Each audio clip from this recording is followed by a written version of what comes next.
Mga sangkay, grabe po yung tumama na lindol doon sa Japan ngayon. Talagang sobrang lakas kasi umabot po ito ng 7.1 magnitude.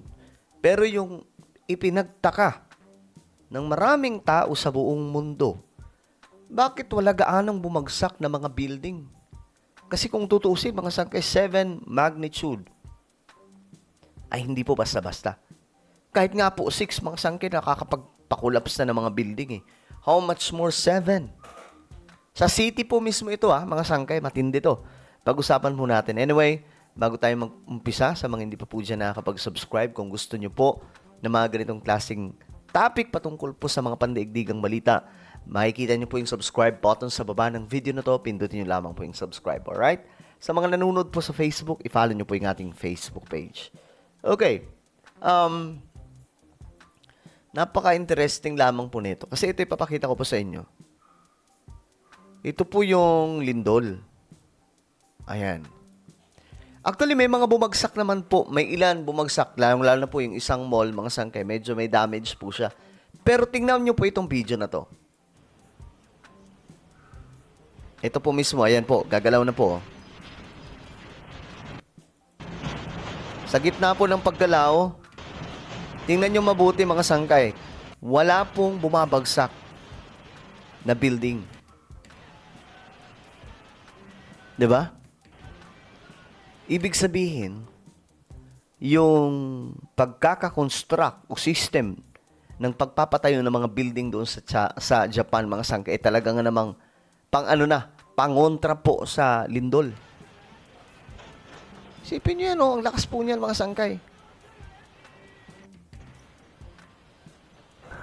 Ito. Sa ibang part naman. Sa city po kasi ito. Dapat sa city, mga sangkay, lalo-lalo na po, may mga matataas na building. Dapat may mga nag-collapse na po dyan, di ba? Pero tingnan nyo po.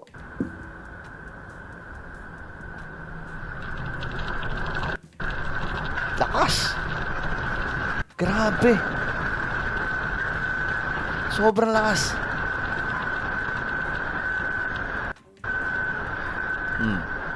Tumigil na lang ang lindol. Ayan na, patapos na. Kasi mga nasa 40 seconds lang po ito. Kita nyo? May mga bumagsak bang building? Wala. Ganun po katitibay. Ibig sabihin, mga sangkay, yung tinatawag na building code, no? Itong construction, paano ba yun? Ang tawag doon? May building code po dyan eh. Kung paano po pinapatayo yung mga building. Nasunod sa kanila. At mayroon na pong mga pagpapatayo ng mga building sa kanila na pangontra talaga sa mga lindol. Grabe, diba? Dapat, halimbawa, ito, mga sangkay ba?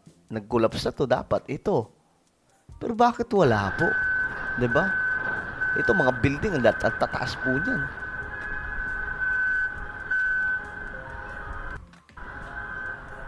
.1 magnitude po yan, pambihira.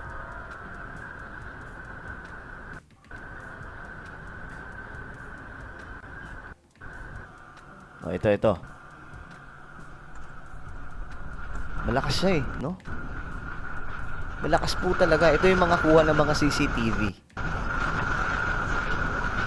Grabe.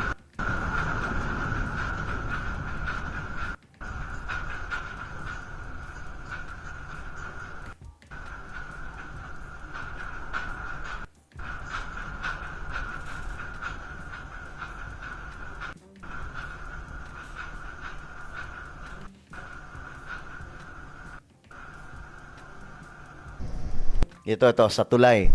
Tingnan nyo. Grabe. Pero hindi talaga tumigil yung mga sasakyan, ano? Tingnan yung tubig, Nakita nyo yung tubig?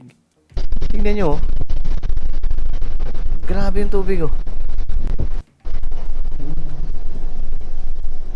Ayan, pumara na nga po yung mga sasakyan.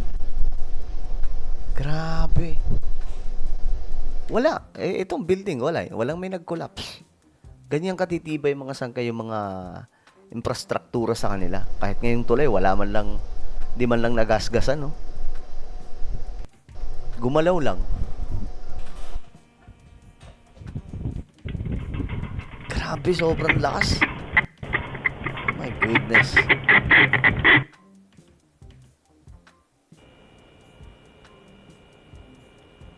Sobrang lakas ng lindol. Alam niyo pag wag naman po sana I'm praying na hindi po mangyari yan sa Metro Manila. Pero may pinangangambahan kasi 'di ba na strong earthquake. Ito po ay yung the big one sa buong area ng NCR papunta po sa from Cavite to Bulacan. Yan po yung pinangangambahan na sobrang lakas na lindol. Ewan ko lang kung ganito kalakas mga sangkay kung anong mangyari. No, hindi po natin inaano, sana po ilayo po tayo ng ating Panginoon. Pero ang ibig sabihin lamang po natin, kung dito sa Pilipinas yan, talagang delikado. Kasi yung mga building natin dito, yung karamihan mga substandard. 'Di ba? Yung mga maaayos na building ngayon, yung mga pinatayo, yung mga bago, yung mga moderno po, yun po yung kahit papaano hindi po yun babagsak basta-basta.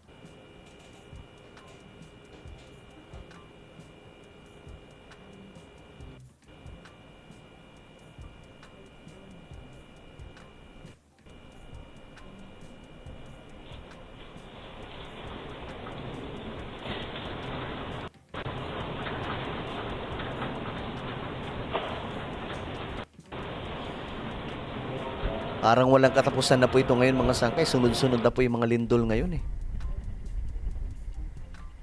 Ito, sa may bandang tulay ulit. Ito ang nakikita ko na pwedeng mag-collapse kung just in case. Kung dito yan sa Pilipinas or sa ibang mga bansa. Sa ganong kalakas na lindol.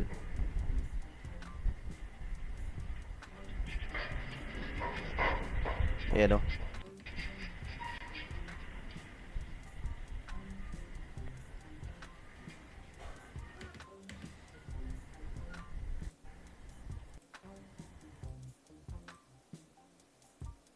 Okay.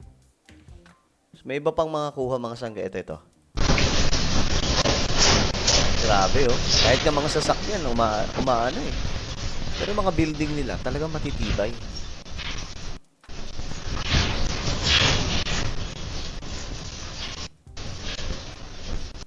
Ito. Mas magandang video. Ito talaga, makikita po ninyo yung mga nagtataasan na mga building. Pero tingnan nyo kung mayroong magkukulaps dito habang lumilindol. Sa Japan po ito, yung ngayon lang.